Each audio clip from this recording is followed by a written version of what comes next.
तो हम लोग क्लास स्टार्ट करते हैं, ठीक है। तो लास्ट क्लास में हम लोग एक टॉपिक पढ़े थे बायनोमियल थ्योरम ना, ठीक है ना। एक बार उसको फिर से रिपीट कर देता हूँ।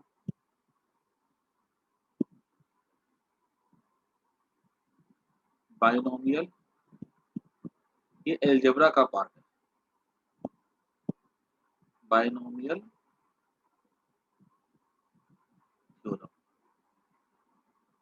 मैंने लास्ट क्लास में बताया था कि जैसे कि मान लो अगर कोई भी जैसे 1 + a का होल स्क्वायर हो, तो इसको हम लिख सकते हैं 1² प्लस ए स्क्वायर प्लस 2a।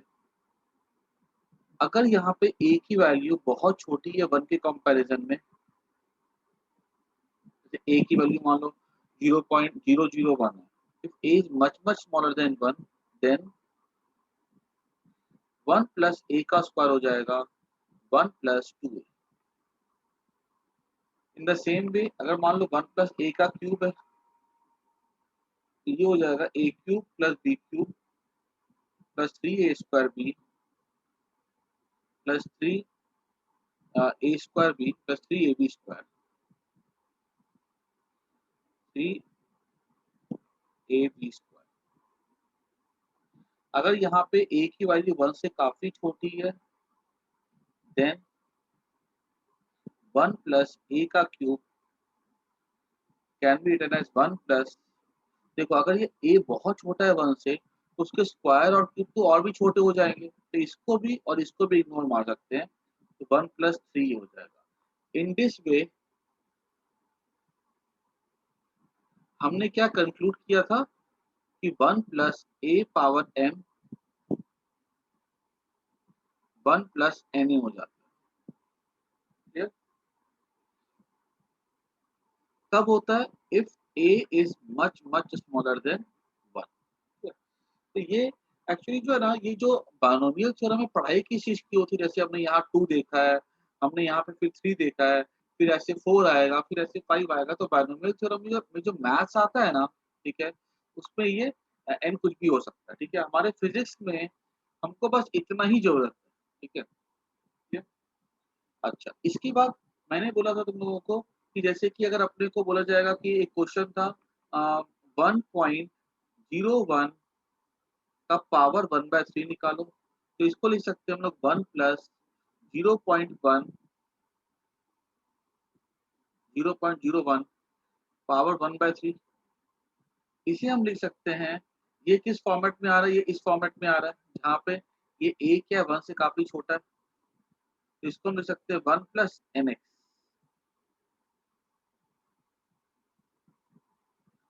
तो ये हो जाएगा 1 प्लस, ठीक है, 0.0, ठीक है, 0 तो रहेगा, ये होगा, फिर इसको डिवाइड करेंगे हम लोग तो कितना हो जाएगा, ये 0.33 चलेगा, ऐसा करके नहीं, ये 100/1/100 इंटू 1/c हो जाएगा ना, 1/100 इंटू 1/c 0.33, तो a 2, तो 0.000 ऐसे चलेगा ये। This is equal to 1.000, this is the answer. क्या ऐसे करके पता है हम लोग को, कभी किसी नंबर का क्यूब रूट निकालने बोल दे, कभी किसी नंबर का स्क्वायर रूट निकालने के लिए बोल दे, ठीक है। और अगर इस तरह से फॉर्मेट में अगर हो तो हम उसको आसानी से निकाल सकते हैं। एक क्वेश्चन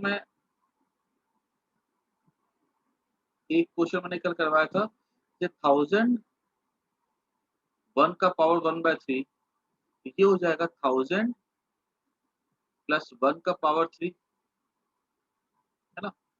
ये ऐसा लिख सकता हूँ मैं इसको, लेकिन मुझे कौन सा फॉर्मेट चाहिए, 1 प्लस एक्स का पावर n चाहिए ना। तो इसको मैं क्या करता हूँ, इसको ऐसा लिख सकता हूँ 1000 ब्रैकेट 1 प्लस 1/1000, ठीक है, पावर 1/3। देखो 1000, ये तो वही चीज आ जाएगी। अब इसको मैंने क्या लिखा, 1000 पावर 1/3, और ये हो जाएगा 1 प्लस 1/1000 पावर 1/3। ये क्यूब रूट तो 10 हो जाएगा, and this is exactly this format ना, तो 1 प्लस nx हो जाएगा ये 10 हो जाएगा 1 प्लस ये हो जाएगा 1/3 हो जाएगा 0.33 और यहाँ पे कुछ जीरो पुट कर दो आपके मन से, ये हो जाएगा 10 1 प्लस, ठीक है, यहाँ पे 3 जीरो है तो यहाँ पे ये यहाँ पे आ जाएगा दैट इज 0.00033 ये हो जाएगा 10 into 1.000 10.0033 this is answer approximately, ठीक है। तो याद रखना है कभी भी हमको ऐसे अगर आ जाए, ठीक है, क्यूब रूट निकालने के लिए, स्क्वायर रूट निकालने के लिए, तो हम इसको इस तरह से फॉलो करके कर सकते हैं, ठीक है।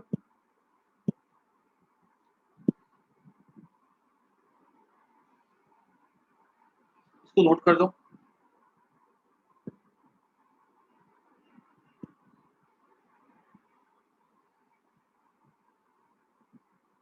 ये पहले एक बार नोट कर दो, 2 मिनट है, तुम लोग आगे आज आज हम लोग जो है ना जो फिजिक्स का जो सबसे कोर पार्ट होगा, जो मैथ्स का जो डिफरेंशिएशन एंड इंटीग्रेशन है, वो हम लोग आज स्टार्ट कर लेंगे, बिकॉज उसके बिना फिजिक्स में कुछ हो ही नहीं सकता है।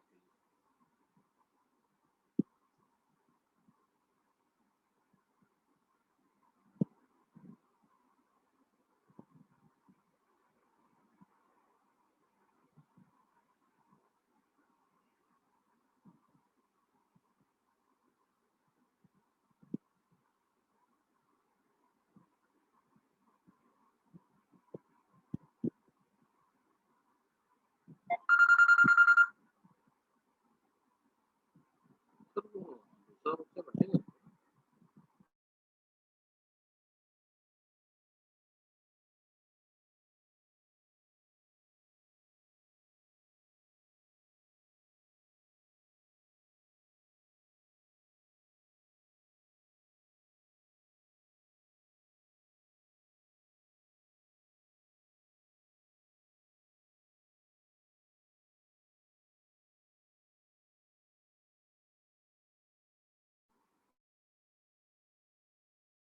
तो किताबों में देखोगे कि वो लोग ना कॉम्बिनेशन यूज करते हैं, ठीक है, ऐसा लिखा होगा NCR करके, ठीक है।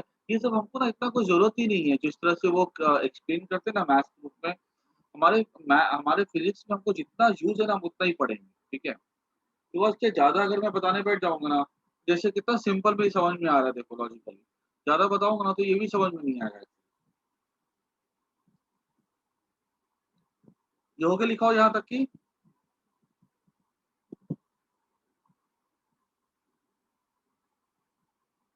बोलो हाँ हाँ या सर। ना, हाँ हाँ हाँ। ठीक है। ब्रिटिश तुम बोलो हाँ, हो गया तुम्हारा लिखा हुआ, बिकॉज ठीक है ये। हाँ सर। हाँ, हाँ सर। मेरे को ना बोलते रहा करो, ठीक है, कि हुआ है कि नहीं हुआ है। ये लिख लो,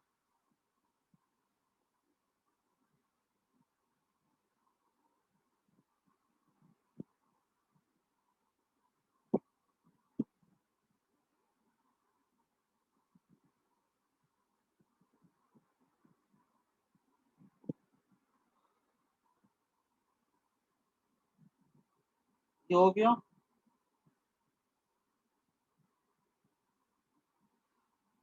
और एक चीज हमेशा ध्यान रखना कि जो तुम लोग 11th में पढ़े हो ना, तो प्रॉपर हर सब्जेक्ट की नोटबुक बनाना है, ठीक है, मैथ्स के अलग, फिजिक्स के अलग, केमिस्ट्री के अलग।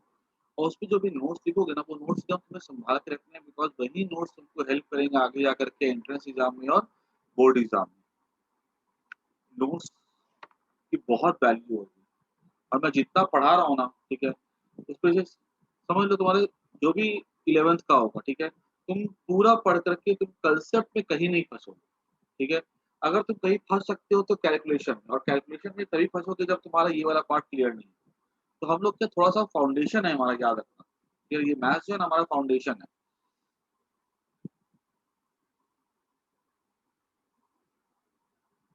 ठीक है। योगी लिखा हुआ ना। हाँ सर। हाँ, तो आगे बढ़ते हम लोग अब कि अब देखो इसका जो एग्जैक्ट क्वेश्चन जो आता है ना हमारे फिजिक्स में, वो ये था एक क्वेश्चन। जब आगे जाके हम लोग पढ़ेंगे ना ग्रेविटेशन चैप्टर में, मैं उसका कुछ खास एक्सप्लेन नहीं कर रहा हूँ, लेकिन उसमें ना एक टॉपिक आता है acceleration due to gravity at height.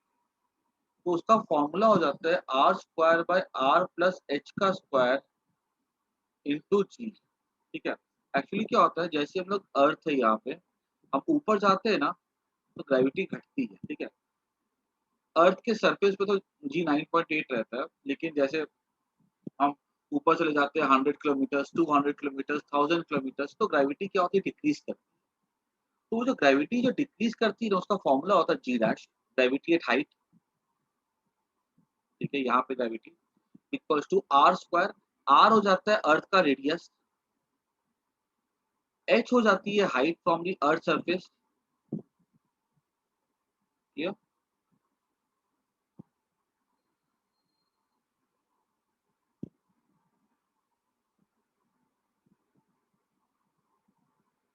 H हो जाती है height from earth surface. R हो जाता है अर्थ का रेडियस, ये वाला। ठीक है? अब अगर हमसे बोला जाए कि find gravity at height equals to find gravity at height, let's say 10 kilometre. अब और अर्थ का जो रेडियस होता है वो होता है 6400 किलोमीटर। ये ऐसा क्वेश्चन है। तो इस क्वेश्चन में अगर मैं आर को पुट करूंगा, फिर इसको पुट करूंगा, स्क्वायर करूंगा, तो बहुत डिफिकल्ट हो जाएगा। ठीक है। कभी कभी तो पता है कितना बोल देगा, हाइट हाइट बोल देंगे वो लोग 500 मीटर, जो कि रेडियस के सामने बहुत छोटा होता है। अब इस तरह के जब कैलकुलेशन करने के लिए बोला जाता है ना, तो वहां पे फिर क्या होती है, काफी प्रॉब्लम होती है।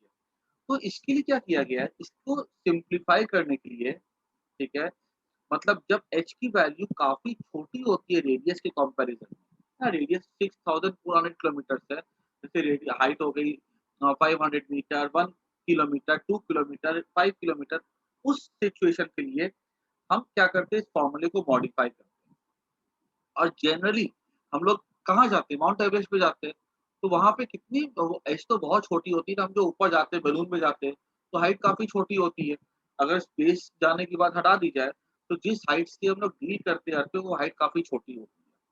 तो बोला गया ना, उसके लिए जब एच काफी छोटा होगा इन कंपेरिजन टू आर, तो इस फॉर्मूले को मॉडिफाई करो। ठीक है, ताकि हम लोग इजी कैलकुलेशन कर सकें। उसको ऐसे किया गया, देखो G dash equals to G R plus H का स्क्वायर बाय आर का स्क्वायर। मैंने क्या किया, इस आर स्क्वायर को इसके नीचे भेज दिया। ठीक है ना, जैसे मान लो अगर ए बाय बी है, तो इसको भी क्या लिख सकते हो, 1/b upon G dash equals to, इसको मैं लिख सकता हूँ जी। मैं करवा क्या रहा हूँ, ये ग्रेविटेशन चैप्टर में मैं बायनोमियल थ्योरम का जो एप्लीकेशन है वो मैं बता रहा हूँ कि कैसे बायनोमियल हमारे फिजिक्स में यूज होता है। R plus H by R का स्क्वायर लिख सकता हूँ तो इसका, दिस इज इक्वल्स टू, देखो मैंने क्या किया, स्क्वायर कॉमन कर दिया, जी इक्वल्स टू, ये लिख सकता हूँ 1 plus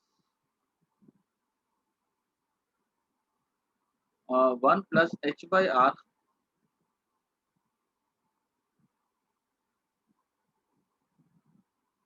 ji dash equals to G by 1, R by R 1 हो जाएगा, प्लस एच बाय आर का स्क्वायर। इसको लिखा जा सकता है G dash equals to G 1 plus H by R का पावर -2। देखो तो ये किस फॉर्म में आ रहा है, 1 plus X raise to N वाले फॉर्म में आ रही है। अब इसको कैसे सिंप्लीफाई करके लिखा जाएगा, इसको हम ऐसा लिख सकते हैं,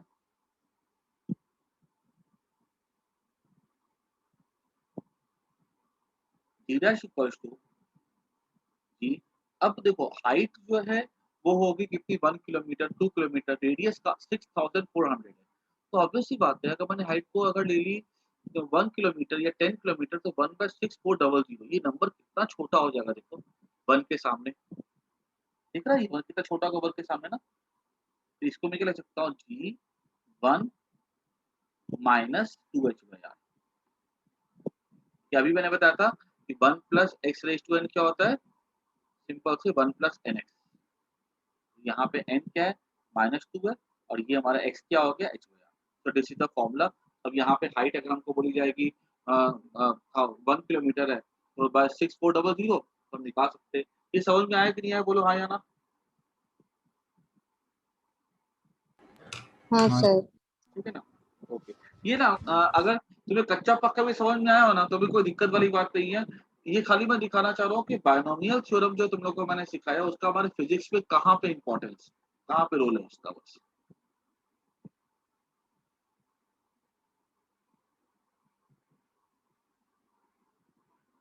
फिर इसको नोट कर दो। ये जब ग्रेविटेशन चैप्टर आएगा ना, तो फिर से रिपीट होगा। ये चीज़ एग्ज़ाम में आने वाली अभी फर्स्ट टर्म में तो नहीं आएगी, ठीक है? ग्रेविटेशन में आता है।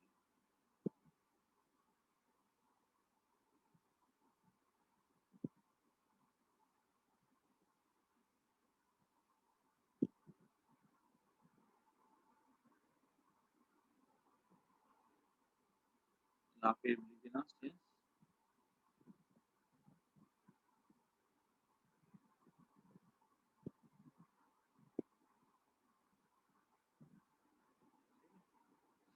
आगे बढ़ते हैं।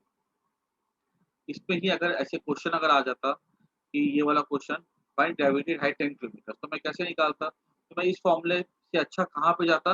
मैं लिखा g dash equal to g 1 minus 2 into 10 by r। r कितना 6400 है। ये कट जाएगा 0, ये कट जाएगा 320 बचेगा। g डैश हमारा क्या हो जाएगा? 319 बाय 320। ये हमारा जी डैश हो जाएगा 10 किलोमीटर। कितनी आसानी से देखो आ गया।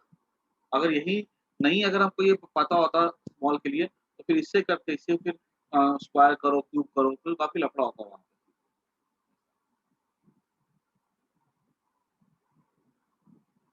तो कभी भी याद रखना, अगर कभी भी तुम जब सॉल्व करोगे ना एससी वर्मा के वो आईआईटी के क्वेश्चन सॉल्व करोगे, इरोडो के क्वेश्चन सॉल्व करोगे, कभी भी वहाँ पे अगर दिया जाएगा कि एक पार्ट इसके कंपैरिजन में काफ़ी छोटा है, ठीक है? तुम्हारे दिमाग में तुरंत क्लिक करना चाहिए, अच्छा यहाँ पे लिखा हुआ है कि ये छोटा है, दिस इज़ वेरी स्मॉल ऐसा लिखा जाए, तो दिमाग में क्लिक करना चाहिए कि हमको वहाँ पे बायनोमियल थ्योरम यूज़ करना होगा 1 + x raise to n = 1 + nx।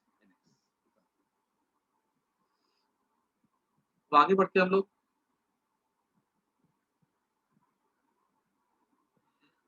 अब देखना अ, एक छोटी-सी बात बता रहा हूँ मैं, ठीक है? ये बात कभी-कभी वो लोग क्या करते हैं, जैसे देखो, कभी-कभी वो लोग ऐसा करेंगे कि जैसे 1 + x रेज़ टू n है, तो मैंने बोल दिया, सीधी-सी बात है, ब अपने को फिज़िक्स में याद रखना है 1 + nx अगर x काफ़ी छोटा है।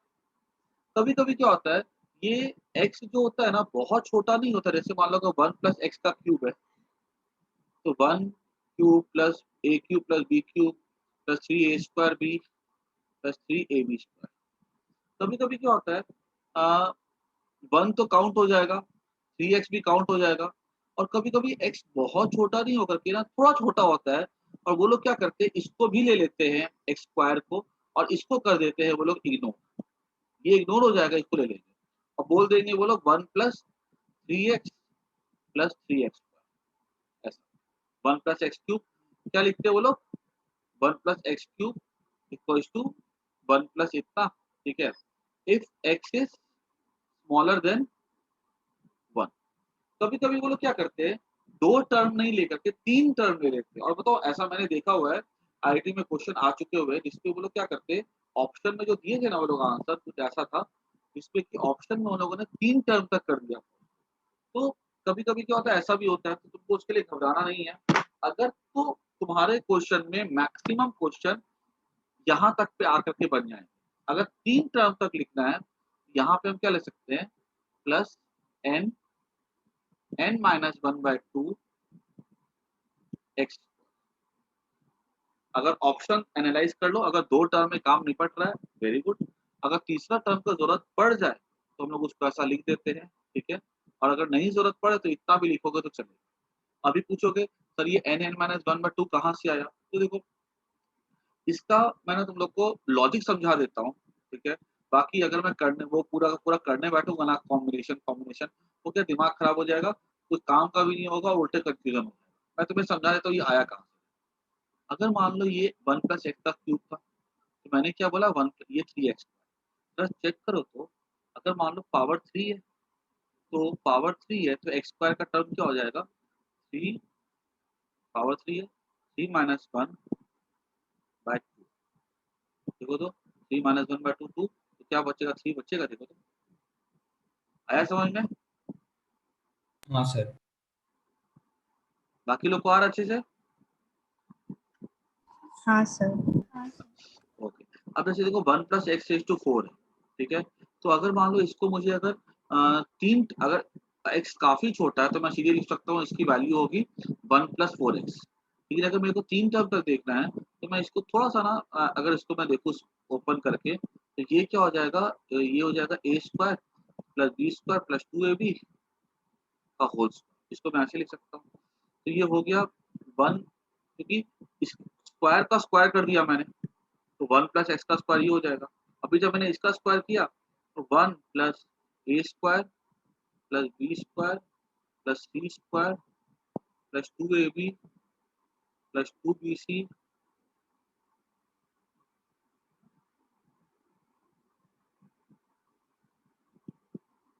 + 2ca ठीक है? इसमें अगर हम लोग इसको तो हम लोग इग्नोर मार देंगे क्योंकि पावर 4 है। इसको हम लोग ले सकते हैं, इसको भी इग्नोर मार देंगे बिकॉज़ पावर क्यूब है। खाली 2 तक लेना है, ठीक है? ये क्या हो जाएगा 1 + 4x + 6x²। ज़रा चेक करो तो, अगर मैं n(n-1/2) यूज़ करता तो 4 × 4 - 1/2 4 - 1 कितना हो जाएगा? 3 2 टू द 4 और ये 3 3 टू द 6 होगा। देखो तो x स्क्वायर का पावर पूरा 6 आ रहा है कि नहीं आ रहा है? ठीक है? ये भी देखो वेरीफाई हो गया ना, ठीक है? तो अगर x स्क्वायर तक की निकालना हो, तो हम ये वाला यूज़ करते हैं, अदरवाइज़ 90% क्वेश्चन में हमारा 1 + nx रहता है। अगर 10% में कभी ऑप्शन आ जाए, तो हम लोग उसको जाते हैं, ठीक है? तो this is your final formula for the binomial theorem. इसके अलावा बायनोमियल में हमको फिज़िक्स में कुछ भी याद करने की ज़रूरत नहीं है, बस। और कॉम्बिनेशन, फैक्टोरियल वो सब होते हैं मैथ्स में, ठीक है? वो जब मैथ्स जब तुम लोग आएगा तो मैथ्स पढ़ोगे, अदरवाइज़ चाहे नीट का बच्चा हो, चाहे एडवांस का बच्चा हो, ठीक है? अपने लिए इनफ है बायनोमियल में दिक्कत है, ठीक है? इसको अच्छे से नोट कर जाओ बस। और ये सब क्या मैंने सिर्फ समझाने के लिए किया था, ये सब कुछ एग्ज़ाम में कुछ नहीं आएगा। मैं दिखा रहा हूँ देखो कैसे लॉजिक हमारा फॉर्मूला सेट होता है बस। अगर पावर 5 कर दो, खोल करके देखो, ठीक है? तो भी वो n-1/2 से मैच करेगा ही।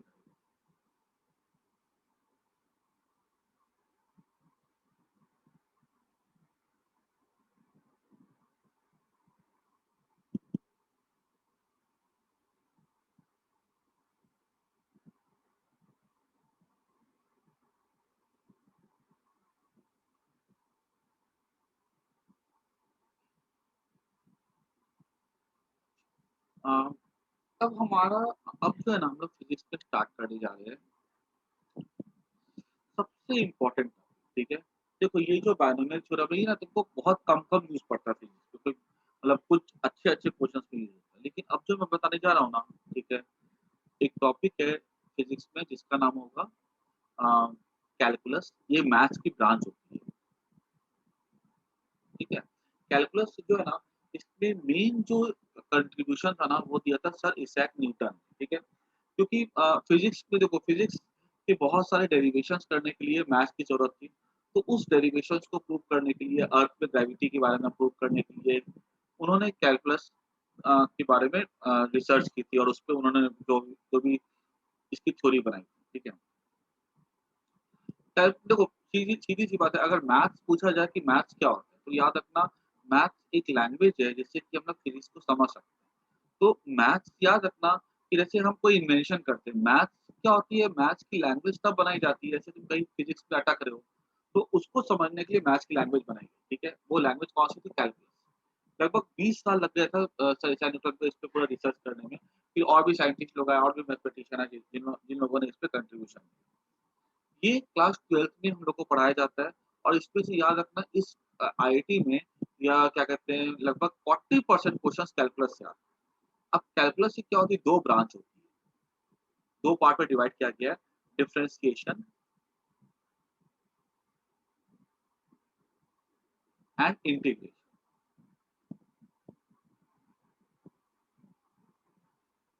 ठीक है? डिफरेंशिएशन एंड इंटीग्रेशन और अ 12th में 11 देखो हम लोग को मैथ्स में पढ़ना है 12th में जाकर के, लेकिन फिजिक्स में हमको इसका एप्लीकेशन 11th में याद रखना है। अभी जैसे बताऊँ जब चैप्टर आएगा काइनेमेटिक्स, वहाँ पर यूज़ पड़ेगा।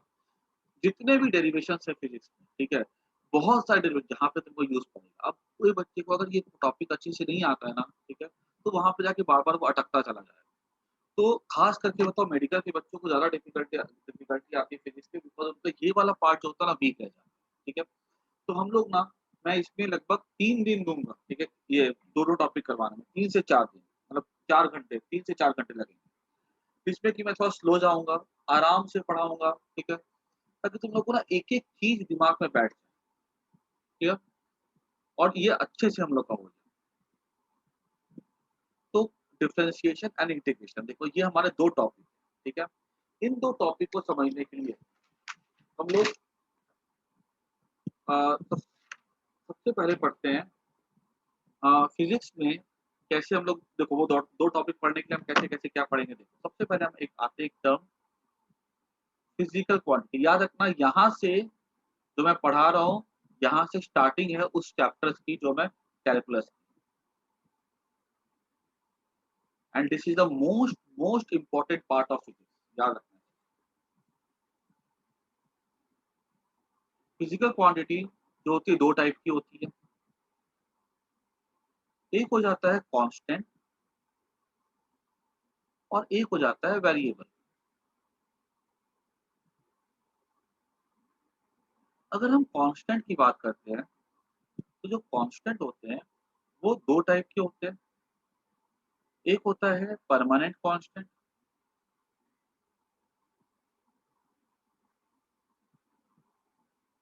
और एक हो जाता है टेम्परेरी कांस्टेंट।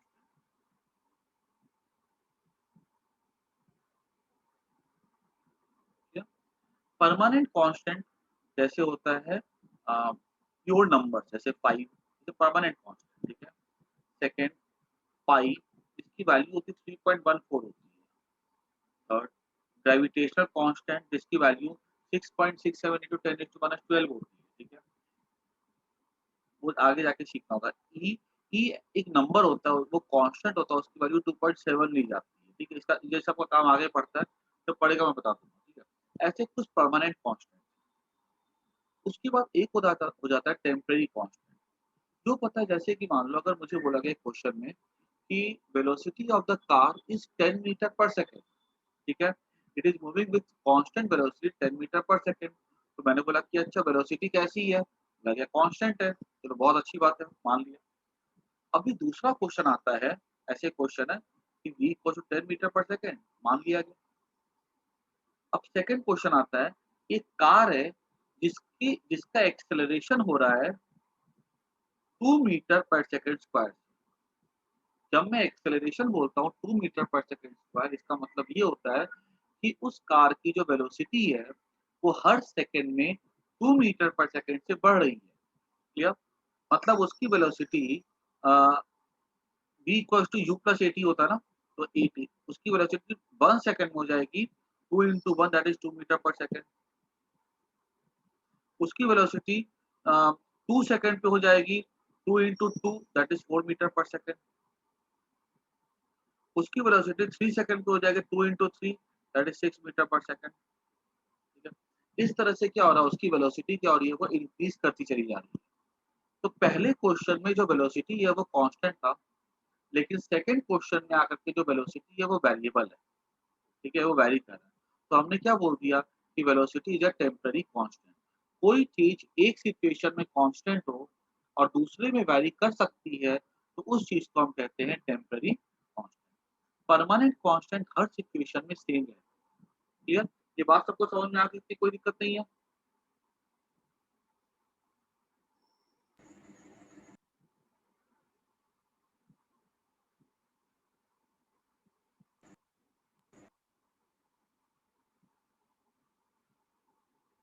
आगे बढ़ते हैं हम लोग, वेरिएबल, ठीक है? तो याद रखना है, तो मैं फिजिकल क्वांटिटी का लिख देता हूँ यहाँ पे, मतलब क्या होता है, anything which can be measured, जिसको हम लोग नाप सकते हैं, that is called as physical quantity, ठीक है? जैसे कि लेंथ, मास, टाइम, ये सब क्या होती है, फिजिकल क्वांटिटी होती है। जो चीज़ें हम लोग नाप नहीं सकते हैं, ठीक है, जैसे ह्यूमन इमोशन, उसको हम लोग फिजिक्स पे कैसे नापेंगे, ठीक है? लव, हेट्रेड, तो वो सब फिजिकल क्वांटिटी पे काउंट नहीं होती है, ठीक है? कांस्टेंट का मतलब क्या होता है, anything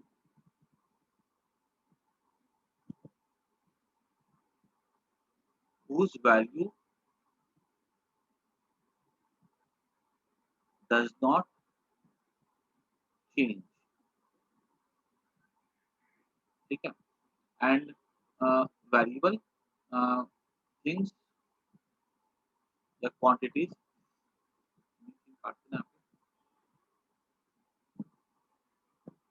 physical quantities,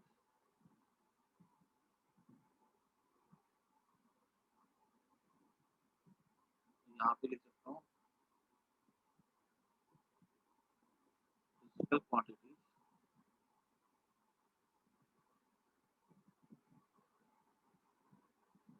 whose values,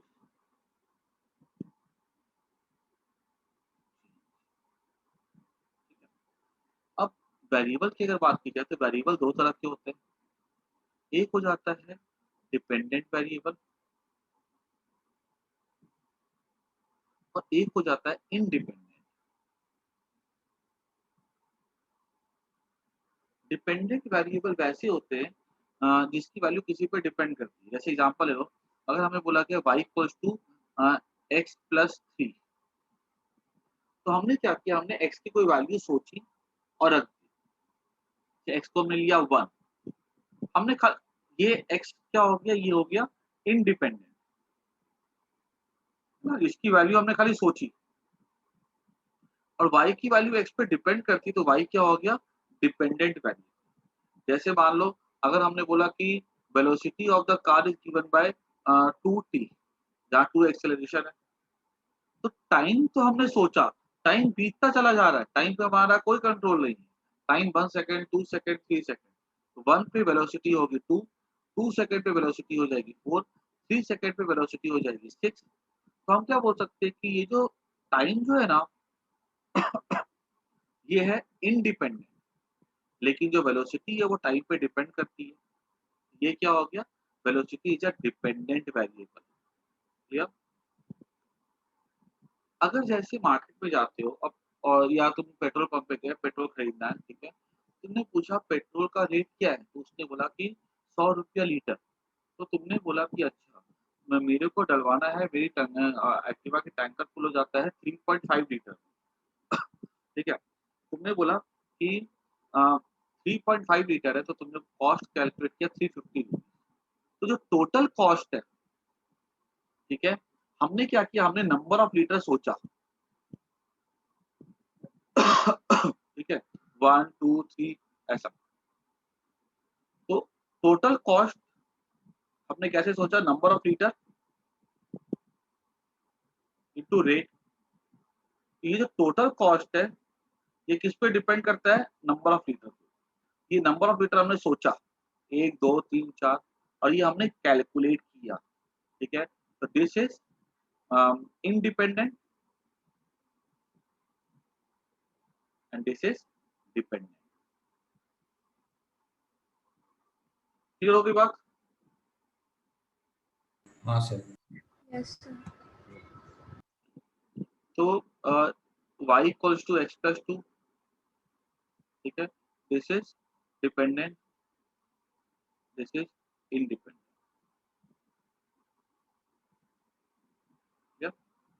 इस तरह से हम इसको लिख सकते हैं, ठीक है? इसको अच्छे से नोट कर दो, ठीक है? डिपेंडेंट, इंडिपेंडेंट का मतलब पता होना चाहिए। ऐसे एग्ज़ाम में लिखने-विखने नहीं आता है कि कैसा वेरिएबल होता है, नहीं होता है। हाँ, ये सब बेसिक बेसिक चीज़ें हैं, हम लोग को समझ में अगर आएँगी अच्छे से, तभी हम लोग जा कर के आगे ये हमको समझ में आ सकता है, जो डिफरेंशिएशन वाला।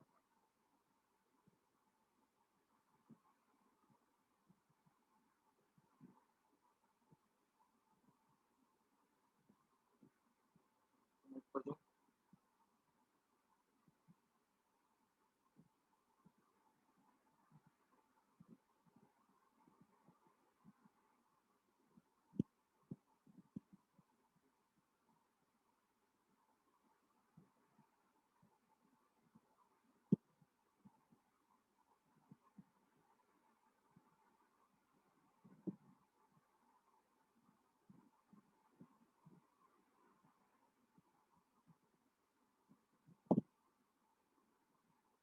जो अकेला हो जाता है ना, वो क्या बोलते हैं डिपेंडेंट हो जाता है और जो साथ-साथ में होते हैं ना, वो क्या हो जाता है इंडिपेंडेंट।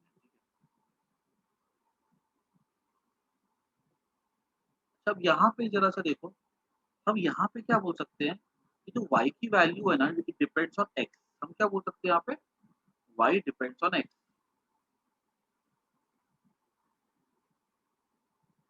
मैं ऐसा बोला। इसी को हम लैंग्वेज में ऐसा लिखते हैं, y is a function of x। ठीक है? इसको हम ऐसा लिख सकते हैं, y is a function of x। ठीक है? अब हम आते हैं नए टॉपिक पे हमारे, ठीक है इसमें, कि हमने अभी एक टर्म सीखा था, क्या टर्म सीखा हमने? कि y depends on x, that means हम इसको मैथ्स की लैंग्वेज में बोलते हैं y is a function of x। इसी को मैथ्स में हम दिखाते किस तरह से, y equals to F X. Maths में ये टॉपिक जो है ना, पूरा का पूरा चैप्टर ही है फंक्शन, ठीक है? तो अ, ये जो फंक्शंस होते हैं ना, ठीक है? जैसे कि हमसे ऐसा बोला कि y equals to X square या 2x प्लस 1। तो हमने क्या बोला कि y is a function of x, मतलब y डिपेंड्स ऑन x। और y और x में क्या रिलेशन है? तो हम बोलते हैं y जो है और x का ये रिलेशन है 2x प्लस 1। ठीक है? जैसे कैसे हम लोग बोलते हैं डे टू डे लाइफ में मामा, चाचा, ताया, ठीक है? इन द सेम वे यहाँ पे जो y और x का क्या रिलेशन है, ये जो बॉक्स में डाला ना, यही रिलेशन है। जैसे y is a function of x, that means y depends on x। अच्छा, y और x में क्या रिलेशन है? ये sin x की क्या इनका बीच का रिलेशन है। ठीक है? इस तरह से। और जब हम बोलते हैं कि y is a function of x, मतलब क्या हुआ कि अगर x पे थोड़ा भी फ़र्क पड़ेगा, अगर x पे थोड़ा भी चेंज अगर आता है, तो उससे किसकी वैल्यू चेंज होती है? उससे y की वैल्यू चेंज होती है। ठीक है? जब y डिपेंड करता है x के ऊपर, मतलब change x and the value of this चीज़। तो एक याद रखना है कि फंक्शन का मतलब क्या होता है? इट डिपेंड्स अपॉन दैट, ठीक है? इसी को हम लोग शॉर्ट में लिखते हैं, y डिपेंड्स ऑन x। इसको हम मैथ्स में बोलते हैं y is the function of x। और इसको सिंबल में हम लोग इस तरह से लिखते हैं। अब हम आगे बढ़ते हैं, टाइप्स ऑफ फंक्शन। ये फंक्शन कितने तरह के होते हैं, ठीक है? तो फंक्शन बेसिकली एक हो जाता है पावर फंक्शन, ठीक है? This is just for knowledge, ठीक है? कि पता होना चाहिए, जैसे y equals to x raise to n, x y equals to x square, y equals to x cube. उसके बाद एक हो जाता है ट्रिग्नोमेट्री फंक्शन,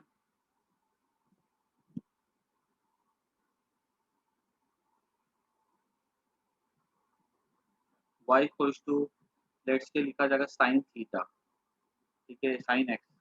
तीसरा हो जाएगा एक्सपोनेंशियल फंक्शन,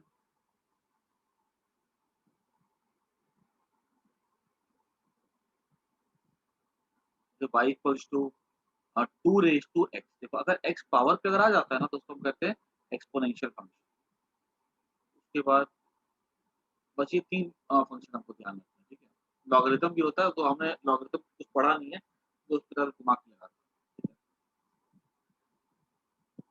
इसको फटाफट नोट कर दो, ठीक है? हालाँकि ये सब एग्ज़ाम में लिखने के लिए नहीं आता है, पता होना चाहिए, एकदम एकदम बेसिक है, ठीक है?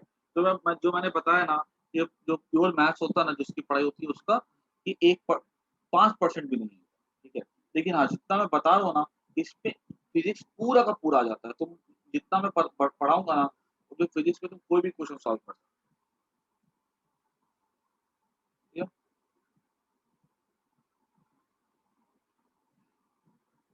आगे बढ़ते हैं हम लोग।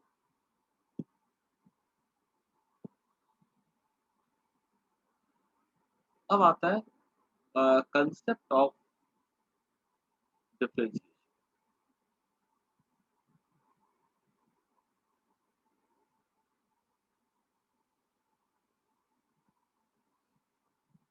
देखो एक चीज़ समझो कि हमने ना अभी तक की मैथ्स में 4 ऑपरेशन सीखे हैं। एडिशन, सब्ट्रैक्शन, डिवीज़न, मल्टीप्लिकेशन, ठीक है? जब मैं बोलता हूँ y is the function of x, तो मान लो y equals to x square. एक बात समझ में आती है कि जब हम x को चेंज करेंगे तो y भी चेंज करेगा, है ना?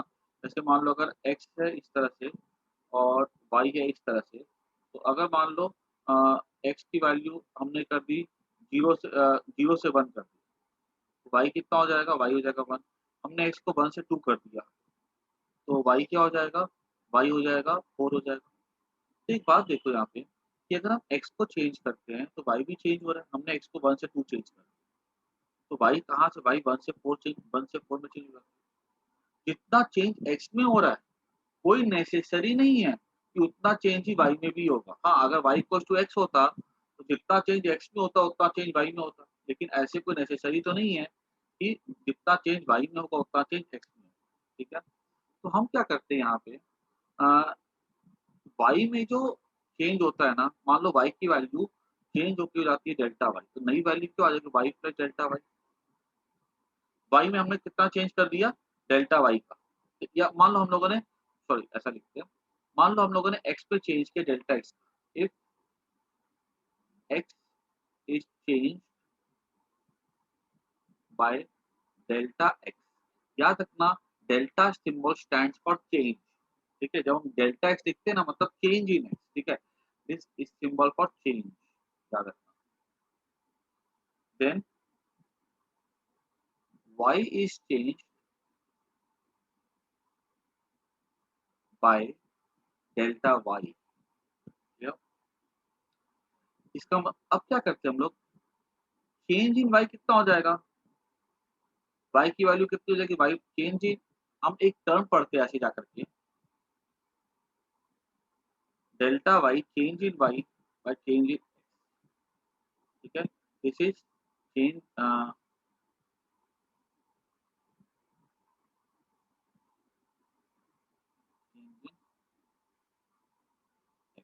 हमें ना ऐसे एक्सप्रेशन में काफ़ी हम लोग का इंटरेस्ट रहेगा, जहाँ पे हम लोग एक के चेंज को दूसरे के चेंज से डिवाइड करें, ठीक है?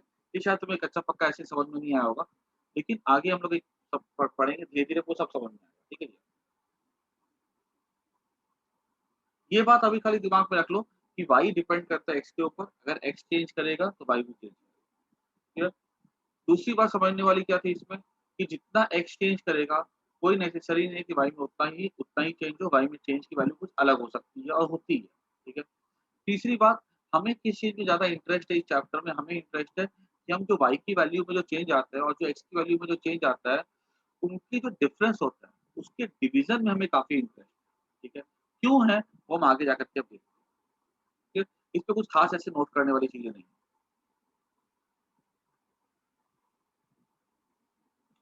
जैसे मैं तुम्हें एग्ज़ाम्पल देता हूँ, एक मान लो कि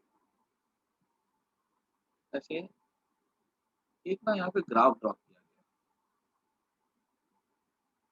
है। शुरू-शुरू में तुमको थोड़ा अजीब लगेगा, थोड़ा अटपटा लगेगा, but these are very important, ठीक है? धीरे-धीरे हम लोग सब कुछ एकदम प्रैक्टिकल लाइफ़ से रिलेट करते हैं, ठीक है?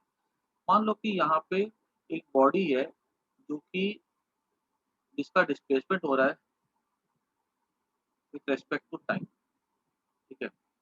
और बोला गया है कि जो एक्स है, उसका फ़ॉर्मूला वीटी होता है। तो अगर मान लो, अगर एक्स को मैंने बोल दिया कि वी को मान लो एक बार 2 है, एक्स की वैल्यू 2 थी, ठीक है? डिस्प्लेसमेंट टाइम ग्राफ है। हमसे क्या बोला गया कि इसका ग्राफ ड्रा करके दो। तो हमने ग्राफ ड्रॉ करते हैं। जब ग्राफ ड्रॉ करेंगे तो ये मान लो हमारा ओरिजिन है, ठीक है? टाइम बीत रहा है, टाइम बीता 1 सेकंड, 2 सेकंड, 3 सेकंड, 4 सेकंड, ठीक है? तो डिस्प्लेसमेंट हो गया 2, 4, 6, 8 ऐसे करके जब टाइम को हमने लिया 0 तो डिस्प्लेसमेंट होगा 0, 1 सेकंड पे हो जाएगा 2, ठीक है? ये मीटर में, ये सेकंड में, फिर ये हो जाएगा 4, ये हो जाएगा 6, ये हो जाएगा 8।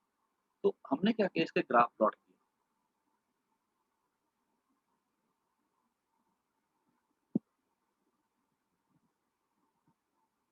ठीक है? और ये ग्राफ कुछ ऐसा जाता है,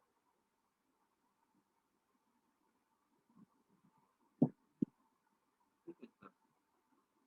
हमसे बोला गया कि इस ग्राफ पे ना डिस्प्लेसमेंट टाइम ग्राफ से ये हमको ऐसा ग्राफ दिया जाएगा, ठीक है? अगर एग्जाम में अगर बोला जाएगा कि इस ग्राफ की हेल्प से वेलोसिटी निकालो, इस ग्राफ की हेल्प से क्या निकालनी है? वेलोसिटी। तो मेरे दिमाग में एक बात आई, चलो वेलोसिटी निकालनी है, यहाँ से ना एक लाइन इसका स्लोप निकाल लो। स्लोप पता है कैसे निकालते हैं? स्लोप पर तुम लोगों ने पहले पढ़ा है कि नहीं पढ़ा है? पढ़ा है सर। पढ़ा है ना? देखो, हम क्या करते हैं, 2 लाइन ड्रॉ करते हैं,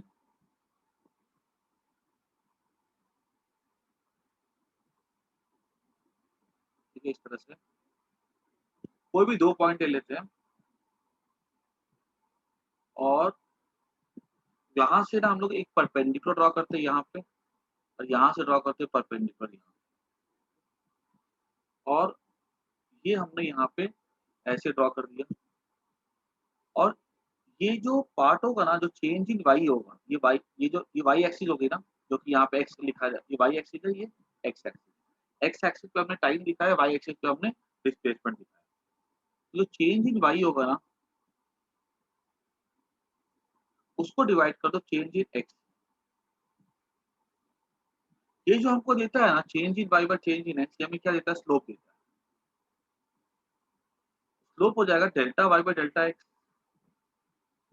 ये हमेशा याद रखना, कभी भी कोई भी ग्राफ हो, ठीक है, ऐसे करके कोई भी ग्राफ हो, पूछा कि इसका स्लोप क्या होगा, स्लोप निकालने के लिए क्या करो, कोई भी दो पॉइंट ले लो, वहां से ड्रॉ कर दो लाइन इस तरह से, ठीक है? उसका से ज्वाइन कर दो, चेंज इन वाई निकाल लो बाय चेंज इन एक्स निकाल लो, दोनों को डिवाइड कर दो, that gives us the slope.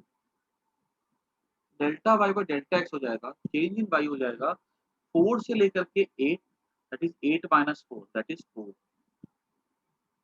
और चेंज इन एक्स क्या हो जाएगा? 4 minus 2, that is 2, that is 2 metre, क्योंकि ये मीटर में होगा, ये एक्स तो मीटर में है, बाय ये सेकंड में है, ये हो जाएगा 2 मीटर पर सेकंड।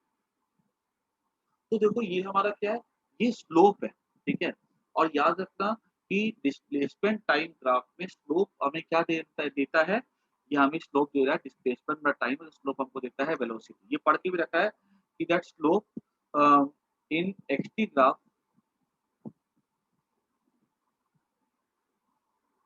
गिव्स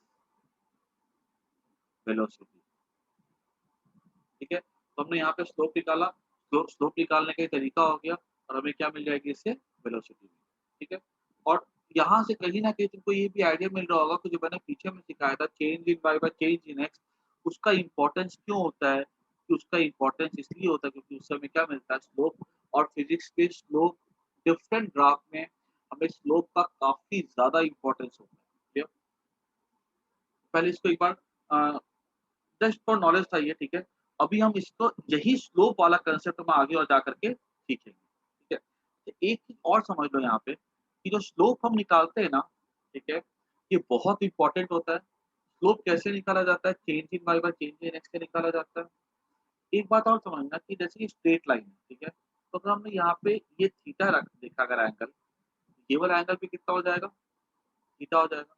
और delta Y by delta X, this is equals to tan theta, ठीक है?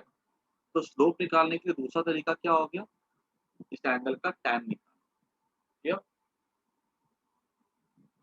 तो स्लोप निकालने के मैं यहाँ पे लिख भी देता हूँ शॉर्ट में, ठीक है? कि स्लोप टू फाइंड स्लोप,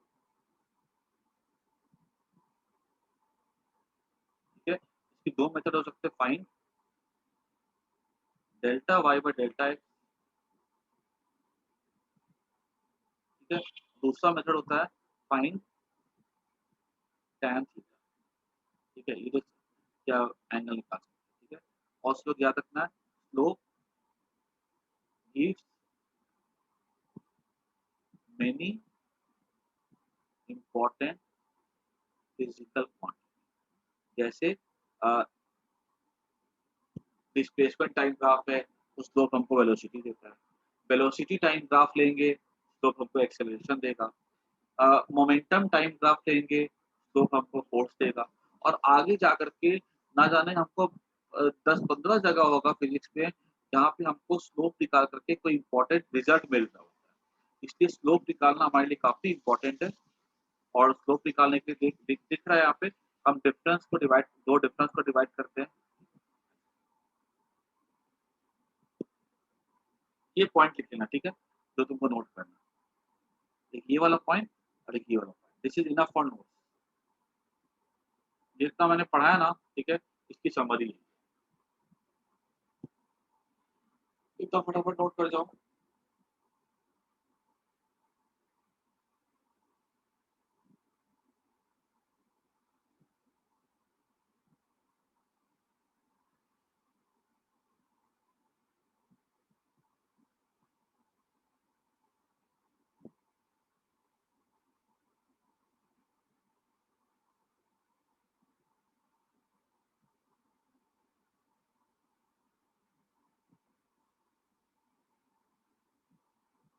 हो गया लिखा हुआ? हाँ सर। हाँ आगे बढ़ते हम लोग। अब समझना कि चैलेंज कहाँ पे आता है हमारे लिए। मैं तुमको वो क्यों स्लो पढ़ा रहा था, क्यों समझा रही सब देखो। मान लो कि डिस्प्लेसमेंट टाइम ग्राफ है, फिर से मैंने ड्रॉ किया। एक कार जा रही है जिसके लिए वेलोसिटी यूनिफॉर्म नहीं है, ठीक है, वो कुछ ऐसे जा रही है।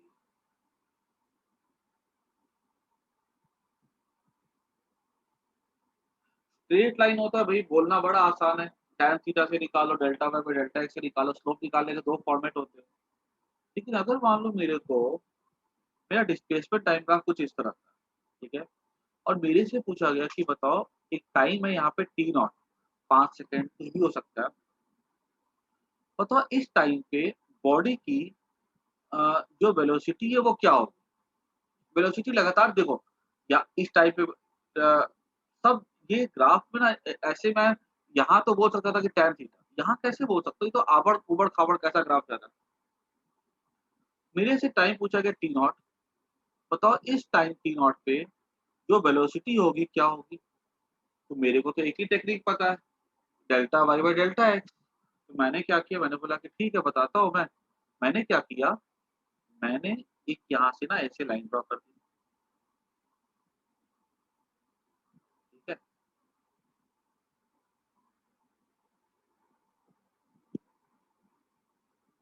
और मैंने ना ऐसे यहाँ पे लाइन ड्रॉ कर दी,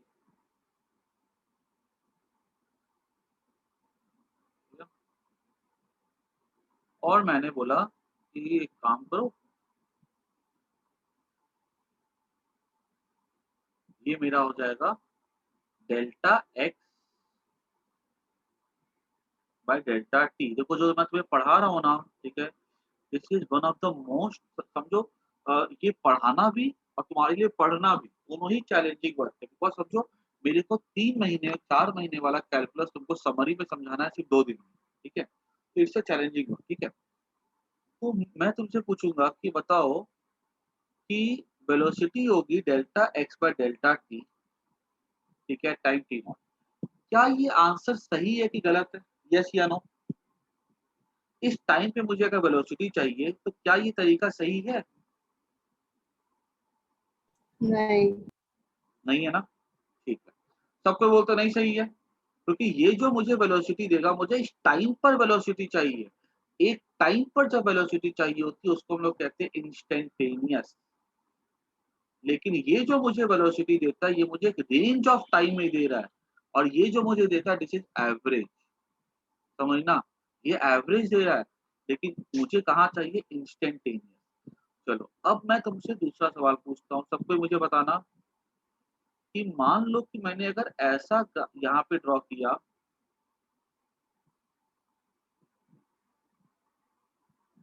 क्या अगर मैं इसको अब निकालूं delta x by delta T, देखो ये भी टाइम टी पे तो नहीं आ रहा है, मुझे पता है कि ये भी गलत है, ठीक है, बट क्या ये पहले वाले से ज्यादा मुझे सही आंसर देगा? हाँ थोड़ा। सबको बोल रहे हो this answer will be more correct than previous one, yes sir. ठीक है ना, क्लियर? ओके, तो अब मेरे को एक बात समझ में आई कि मेरे को सही आंसर लाने के लिए जो मेरा जो टाइम का रेंज है वो मैं क्या कर रहा हूँ, छोटा कर रहा हूँ, ठीक है। तो मेरे को किसी ने बोला कि एक काम करो, इसको ना और छोटा कर दो, ठीक है, इसको और छोटा कर दो, ठीक है, इसको छोटा करके इतना छोटा कर, ठीक है। तो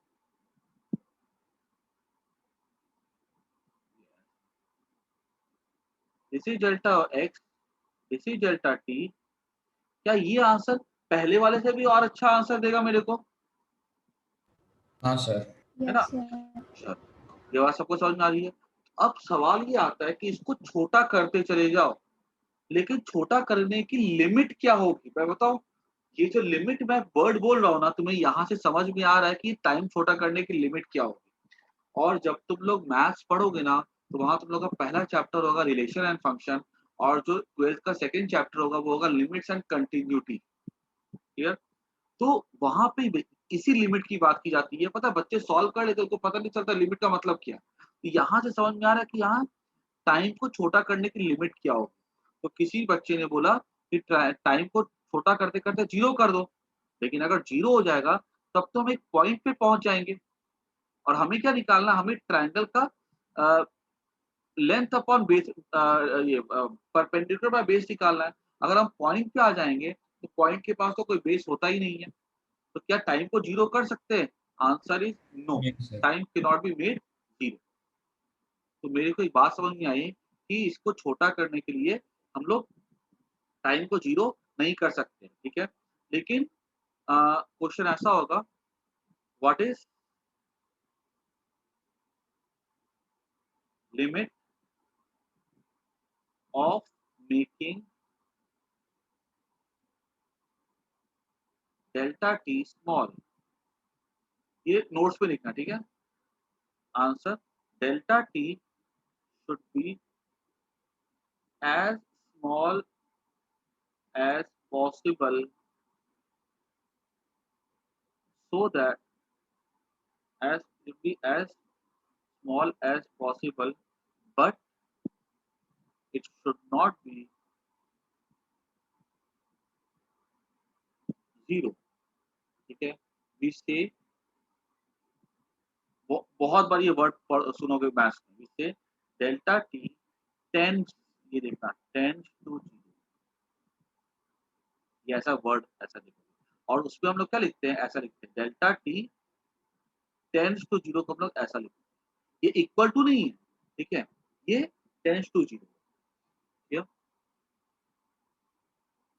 और अगर तुम्हारे दिमाग में ये बात अगर आ रही है कि डेल्टा टी तो बहुत छोटा हो जाएगा, तो वेलोसिटी बहुत बड़ी हो जाएगी, ऐसी बात नहीं है। देखो, अगर डेल्टा टी छोटा हो रहा है तो डेल्टा एक्स भी छोटा हो रहा है, तो सुन, अगर डेल्टा एक्स छोटा होते होते एकदम इतू सौ 0.0001, ठीक है, मीटर, और डेल्टा टी बहुत छोटा हो जाए, ठीक है, वो छोटा होते होते 0.0002 सेकेंड हो जाए, ठीक है, तो भाई delta x by delta T क्या होगा, देखो तो 0.000001 बाय 0.000002, दैट इक्वल टू हट जाएगा, ये हो जाएगा 1/2, that is 0.5 metre per second.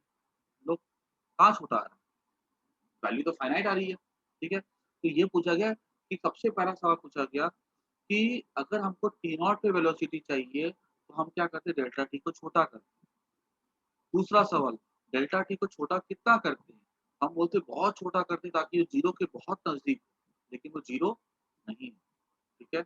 हम इसको लैंग्वेज में क्या यूज़ करते हैं? हम बोलते हैं डेल्टा टी इक्वल टू 0 नहीं बोल सकते, हम इसको बोलते हैं डेल्टा टी टेंड्स टू 0, ठीक है?